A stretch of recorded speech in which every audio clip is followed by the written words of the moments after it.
Hi, everyone. This is Dr. Colleen Meyer with Meyer and Mintz, bringing you Fearless in Pink, the podcast.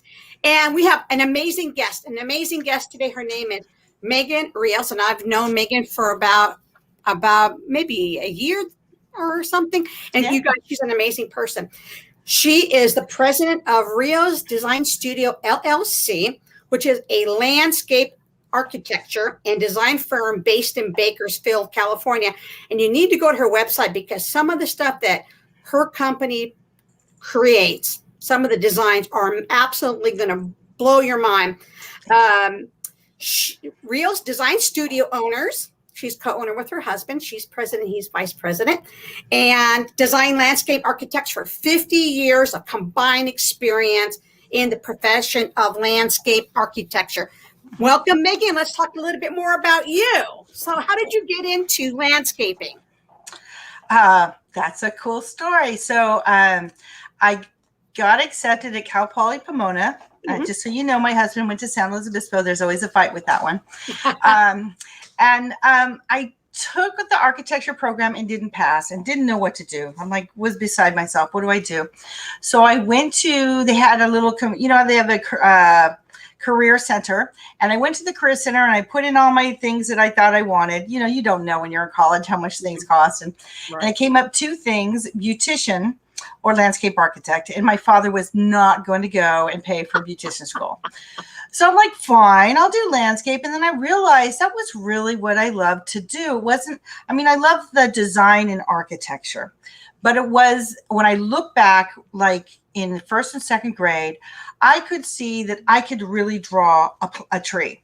It wasn't just a stick with a circle, although I do that now, but it looked like a tree. It had branches. It was, understandable. I love to draw. I doodle. You know, we used to have our desk at school, and you doodle all over your desk and all over your when you would cover your books, and you doodle all over that. That's what I would do, and totally enjoyed that.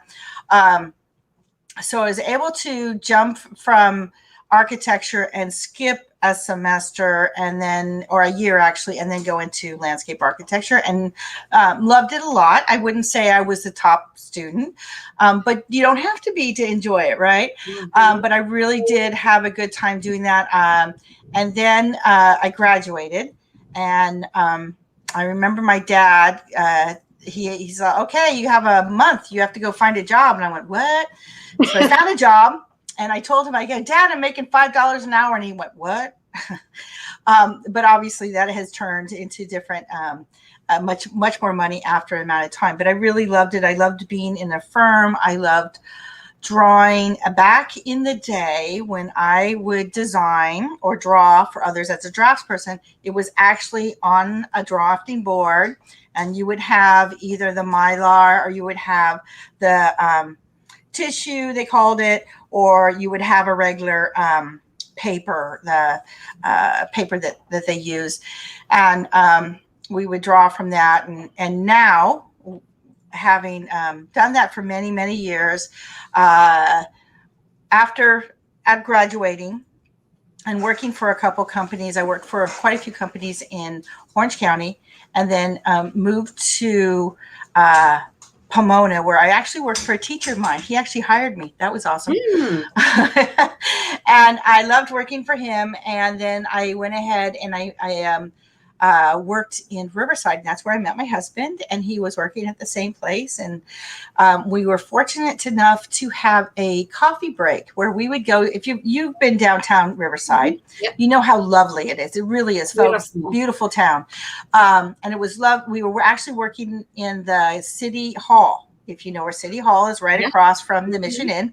Right. And we would walk down the street. We'd go to a place called Aromas. I don't know if it's still there or not. It was a little coffee house, and we'd have a half an hour to sit down and sort of talk about everything. Where a lot of times when you're working, you can do that, but we really had a chance to do it back and forth, and we just found out that we really connected.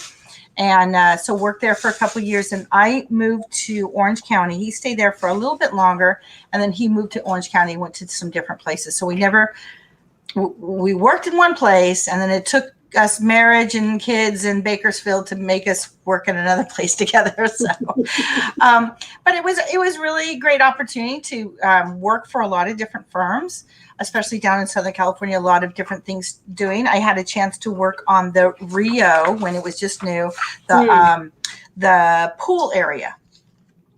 And so that's when, they were just starting with the beach entry. That was back then, that was very new. And then recessions come along and you lose your job. I got married in 92 and we were living in Costa Mesa and pretty much had some jobs. I worked with BIA. You know who BIA is? Building Industry Association.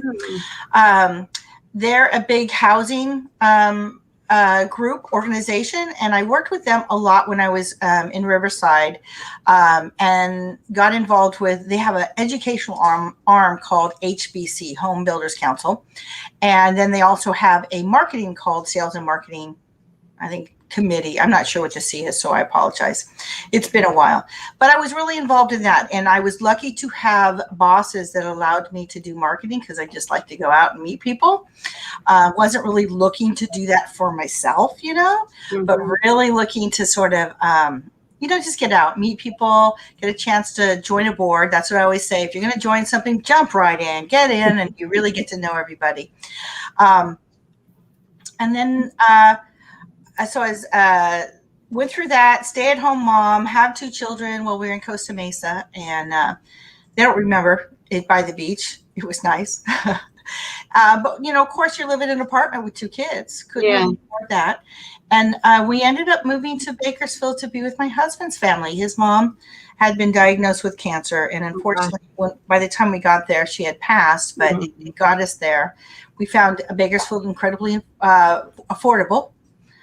As much of Riverside was at the time. And so we've been living here for over 20 years. That's scary, right? When you start saying 20 years or 30 years or 50 years, you're like, whoa. When you're in high school, oh man, that was 50 years ago. You're like, oh, right? Maybe not exactly. So you guys started your business, and I know when you start a business, sometimes it takes, so much time to start picking up and moving. How much time from the time you started Rios Designs did you really see this improvement? What was the time frame? What did you do to market? And how did you drive clients in those first and early years? I was really fortunate. I was a stay-at-home mom here in Bakersfield for about 10 years. So my kids were, when it was about time, I had done some Pampered Chef. And so if you're a stay-at-home mom, give yourself an opportunity to learn to do something different. And that was really important because I had a great director who understood sales and could teach it, that there's a benefit and there's a feature, and you look for people who are excited, right? And when you have those people who are excited, then you would try to get them to book, and then you would have a party, and then you would try to book some more. So I got an opportunity to do that. And I did that for 5 years. I was a director, but it wasn't making money. I was doing it for fun, and I was doing it because all the tools were so cool. And at the time, I was doing a lot of cooking. Yeah, I have 2 kids, a husband, I'm cooking. So my husband actually saw that there was a need for a landscape architect, and it was for a local multidisciplinary firm. It was called McIntosh and Associates. It's still here in town in Bakersfield. And I remember going in being so scared, and I hadn't been working for a while, and sort of showing this is what I've done in the past. I had a couple of people say, "Oh, come do some yard work," or some changes in my front or backyard. I think mostly is the back, and so I did them. And he hired me, and that was really important because I had just been working at just a landscape firm, and a landscape firm just does landscape. But here I had a multiple, so I could walk through the office and go, "Oh, that's what's coming up. Do I get a chance to do that? Oh, so tell me about title work, or how do you explain planning, or what's traffic engineering, or what are you doing here, and grades and changes." Not that I didn't know that already, having taking the test. I had my license and everything by then, but just really getting a sense of that. And I worked there for 4 years. And so I became Megan at McIntosh, which was kind of cool. And then the 2008 recession came, and I lost my job. And a month later, my husband did. So we're like, what do you do? We're in Bakersfield. There's not a whole lot going on here. And I had fortunately at McIntosh and Associate had one job where they just had it. They were just at McIntosh for landscape architect. So I was able to talk to that person for, I'm sure, a really great price for them. I said, yes, I want to work with you. And it was back in the day when they had redevelopment. You remember those? We might get it again, but that was back in the day. And so we had a chance to start working on some stuff downtown Bakersfield and work with the city. And so that really kind of started people doing that. And just to kind of back up for a second, while we were here in Bakersfield and I was a stay-at-home mom, my husband was here and he was telecommuting from Costa Mesa, where his work was. It was Nuvis, and they're still there in Costa Mesa. And so for 10 years, he was doing that, going back and forth. And so he was every day. Did he do it every day? He would do it like once a week, and then it was once a month, and it was sort of like that. Oh gosh. But he was here as a landscape architect, but nobody knew because he was working down there and he was working out of the house. So this really, being able to work at McIntosh allowed me to really know the city and get to know the right people, specifically other civil engineers and other architects that I could work with, that we could work with. So that got us started with being able to do that. And then when we first got started, actually, my husband had to do a lot of cold calls. He never wants to have to do that again. It probably took a good 5 years to really be recognized. Not that we weren't doing work, but we weren't really we had another architect in town. His name was Ralph Adame, and everybody knew him. He had been here for 20 years, been working with everybody, and he passed. Oh gosh. And people were like, what do we do? Where do we go? And like, oh, we're here. And so we were really blessed to sort of be able to take what he had started and moved on. And that gave us, again, a lot of opportunity to work with a lot of different architects and civil engineers and developers here in town. And so now we are kind of, known after 11 years, but it was about 9 or 10 years when you sort of really get going. The other thing we did is early on, we connected with CLCA, which is California Landscape Contractors Association. And Jim and I had been involved with it when we were in Riverside, but Jim had connected with a landscape contractor and they wanted to go to the city council and talk about AB 1881, which is about the Water Conservation Act. And back then it was enacted, but there was no enforcement. So along comes, I think it was 2013, and they're like, you have to do it now. And we were already up on it, or at least had a better understanding. A lot of landscape contractors they were doing the same old, right? This is the way we've always done it. Why can't we use spray? And you're like, well, you can. So we moved from spray to drip irrigation. I'm sure you've seen a lot of that in your neck of the woods. Yeah.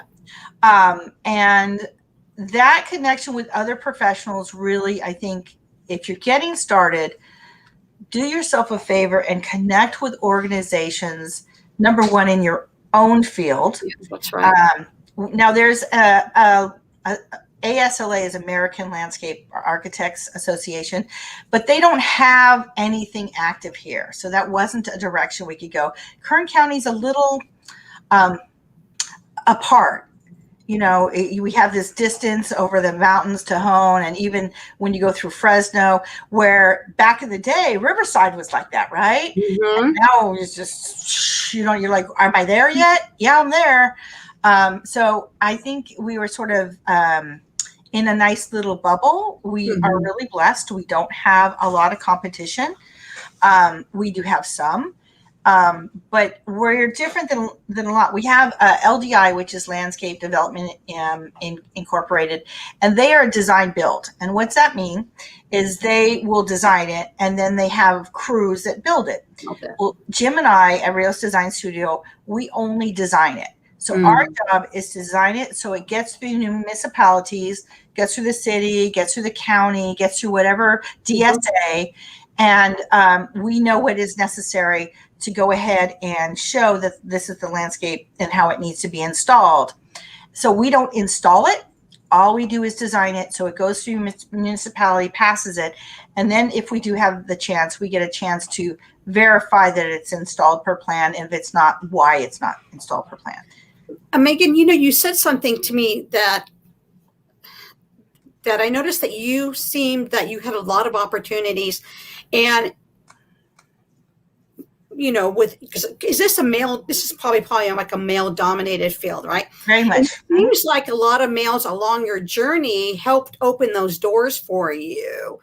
Do you feel that was the case for you, or did you feel it maybe it was a little harder, or was it a helping hand along the way for you in this industry? No, I like working with males. I like working with females, that too. But I enjoy that, because not only is part of working with civil engineers, they have a different little attitude, and you have architects, and then you have even landscape contractors. Like, you're a woman, what do you know? And you're like, well, guess what? I'm your landscape architect, and I know a little something. So you're going to get some of that, but I really didn't have a lot of that, even with, owners kind of like, oh, well, you're a girl, you do the secretary stuff. I'm like, okay, whatever. Sounds like you didn't have it very much of that. You know what? I think it's probably attitude, because I don't really push that I'm female. I think it's obvious. And I think it's just, it's important to listen to everybody. There are times that I've had to ask, landscape contractors, and when they're good, you'll say, what would you suggest? And if you listen to them, and you'll tell them, I need that tree, and it doesn't happen often, but I had that issue. I need that tree moved here because it needs to be in the center of the window. And then they begin to understand, I have a reasoning for doing that. It's not just willy-nilly, some little fairies tell me what to do. I have forest lines, and I have certain reasons why I have to design a certain way. And I think in most cases, when you give a good reason, that's acceptable. And I think it's how you, sort of bring it to them, that you say, what do you suggest? Okay, well, this is why I have that, or that's a good idea, let's do that, or no, not so much. If you could go back, Megan, let's go back, maybe back to college, or as you're going through your journey, right, to us early on. What were some of the lessons that you learned going into this company or in the early years? And what would you do differently if you can go back? I had a lot of, we're talking about male friends in college. I enjoyed hanging out with them. And that was because of them, I was able to get my first job, and loved working with them. I was in a position where we had designers who knew what they were doing, and I would ask, and they would tell me why you do certain things the way you do. So, when you have someone to mentor you, it's always imperative to make a relationship with them and ask and say why you're doing this. And they were always really open to explaining why things need to be done a certain way. And I think creating those boundaries help my understanding of design to make it in a better way, and sort of learn those lessons early. I think that was helpful. I think it's always important to be curious. When I was working in Riverside with my husband, everybody was sort of my age, and we would go out, and I was doing a lot of model homes at the time. And it was in the 80s. So you remember when there's model homes, you'd walk in one, and there was the Ralph Lauren look, the duck and all the jewel tones. And then you'd have a French country, and that was all flowery and light blue and yellow. And then you'd have another one. I forget what that one was. So you kind of have to learn the trends in your craft. And at the time, I loved doing model homes because it's like creating Disneyland. And so we would go and visit the model homes, and I would explain, you need to have a tree here on the side here, and you need to do that. And it was so fun to go into these homes while other people were looking at it, and you're, oh, we can eat outside. I'm thinking you can eat outside now, but whatever, buy a house to do so. But the romance you kind of create, at least in model homes, and it is that creating that romance that this would be the house where you would have someone come, your neighbors would want to come to your house, your kids would want to have the parties at your house would be the place, if that's what you're looking for, is that kind of camaraderie and creating that community. So, and we did a lot of wonderful things together and traveled together, and it's always important to make friends, not only in your same group, but also, like I was saying, jump into an organization. And when you do, take some time to look at it, and then nothing wrong with getting on the board and getting involved, because that is the one place where if people don't understand what you do, and a lot of times with landscape, they don't. I'll just say landscape architect, and they, oh, that's so cool. Yeah, right. Because I do it every day, so it doesn't seem so cool, but I can see where other people work because they have an idea in their head what it is, whether it's true or not. But it's always important when you're on some kind of board is that you learn to do something well. And then if they know you can do a task that they don't know, that they do know about, whether it's make sure an event goes well, do the treasurer's report, do the secretary's report, whatever that is, there's all those different positions we have in our board. Then they begin to know that you can get done what you know, even though they don't know. Like, I don't understand insurance. I couldn't exactly say I know exactly what you do either, but I do trust you because I know I've worked with you on a board, and when I ask you to do something, you get it done. So if you can get that done, well, then you know what you're doing, right? And I think that really establishes great relationships to do that. Like you were saying, when people get started, what does it take? It takes a while, but it takes a while because you have a foundation of getting to know your community. I don't really want to have to move, but if we had to, it'd be hard to start again. But with that, I would get really involved. I'd get to know my community, so they got to know me. What you're talking about with getting to know people and networking in your community. When I was working on my dissertation and I was doing a study on women business owners, we found that women business owners, not everybody, can't put everybody in the same basket, right? But there's a chunk of women business owners, especially new people that are new, starting their business. Maybe they have a side gig that they're working. They're uncomfortable networking. They don't know how to network. And because they don't know how to network, they don't either go, or they go and they stand in the corner, or they're a wallflower. So when you were saying get out there and get involved and, join a board, join an organization, like you were talking about, professional organizations, women's organizations, whatever happens to be, and get out there. Did you find when you were networking that it was a little tough for you, or did you always feel it was comfortable, be able to network?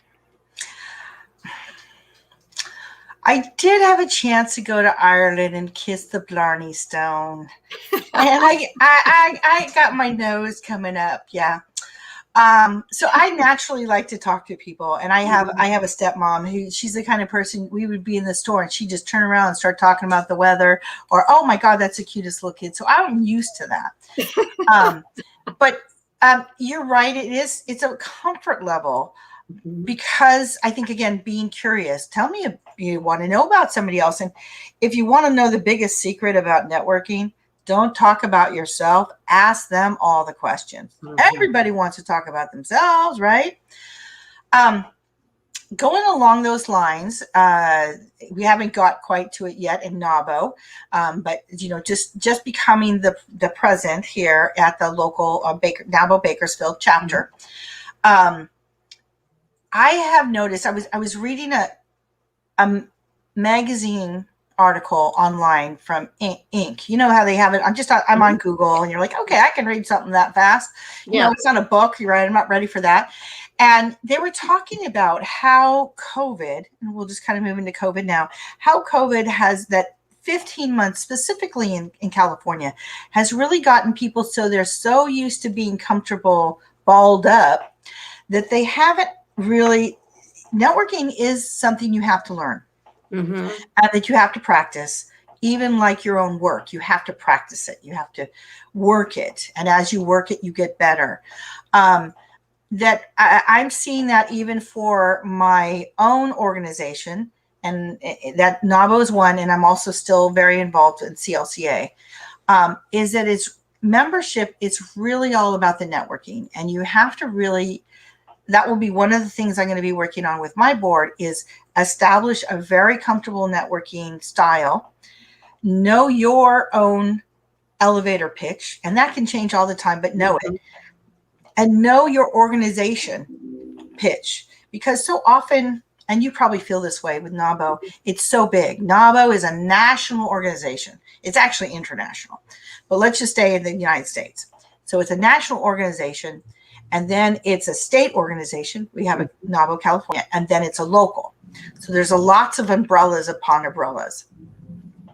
And you know that when you join an organization, you're not always joining because you understand who the organization is. You're joining because there's some people you like and you want to hang with, right? Mm-hmm. And you're like, those are kind of cool ladies. I know when I go there, one of those 2 or 3 people that I know, they're going to be there. I can hang with them. I can have my wine. I can sit next to them. I can sit next to somebody new. I'm comfortable. There's a comfort level there. But we do need to learn how to network. And that is something we really all have to work on. And that's looking people in the eye and shaking their hands. If we're going back to that, it's having a card and being able to give it. It's being able to remember their name. Mm-hmm. And if you have a name tag, wear it. That's important, so they can see. They're going to forget your name. I'm kind of lucky. I have the red hair. Okay. Yes, I have a wonderful stylist and she keeps me this red. Mm-hmm. But yes, this is my natural color. So I wear it. But so sometimes people might remember me, but I'm not always good at remembering. So it's really helpful if you have some name tag from whatever organization you're in, or get your own name tag. And just always have it and say, this is who I am, and I'm with Rios Design Studio, and people will make that connection a lot better. Yeah. And then when you're talking, people get to know them. Where are you from? Have you lived here all your life? Did you always do this? I mean, the paths, and I'm sure you know this from your podcast, the paths people take are really amazing. I kind of went down one line. I went to school in landscape architecture. I got my degree. I started working. I got my license. And I'm still doing it.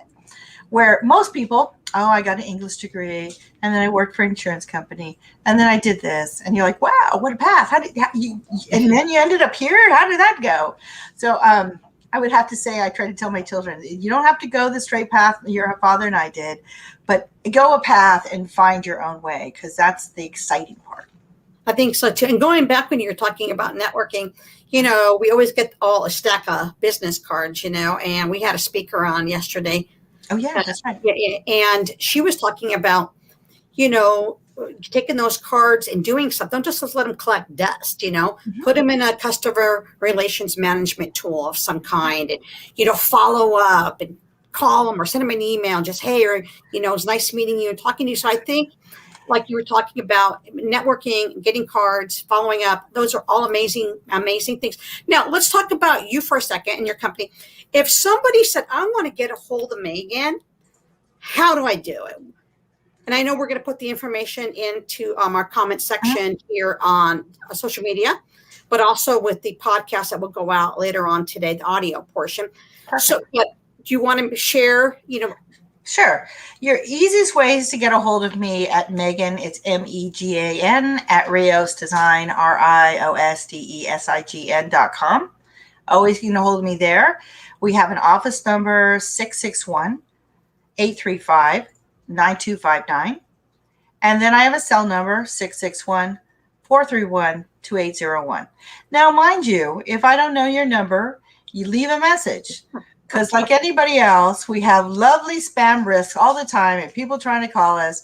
So that's what you just figure. I'll let it ring. I don't know that number. And then you go, oh, that's that person. I will answer and get back to you.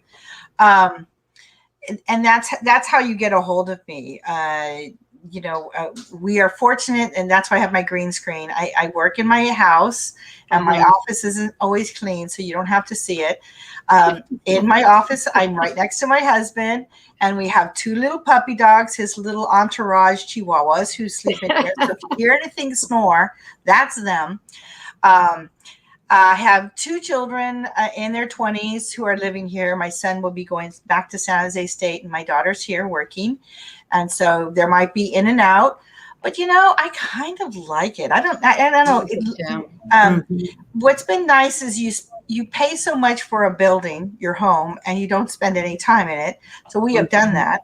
I can't say that I wouldn't like to get an office because I've been here for a long time now, and I'm kind of ready to kind of get out. That's me. My husband could stay here. He's like, you go right ahead. I'm not going. I'm like, okay, that's fine. So there, sometimes it's nice to have an office. Sometimes it's nice to be home. There are pluses and minuses to both. So we've been here in Bakersfield for 20 years and enjoyed it. And like I said, gotten involved in a couple organizations. I think it's just important to be involved in your community, however you choose to be. It doesn't take that much to get involved. It really doesn't. No, it really doesn't. Well, Megan, thank you so much for coming on to Fearless and Pink, our podcast. Oh, that went so fast. And live here on our social media platforms. So thank you so much. And you guys, we're going to put Megan's information. I already have her email and her website in the chat. If you have any questions, you can put them in the chat later on, and I can get a hold of Megan. We can answer them for you, or you can get a hold of her directly. No problem at all. All right. Thank you, Megan. Thank you so much, Colleen. I really appreciate the opportunity to speak with you. I love speaking with you all the time. Till we see each other again. You have a great weekend. You too.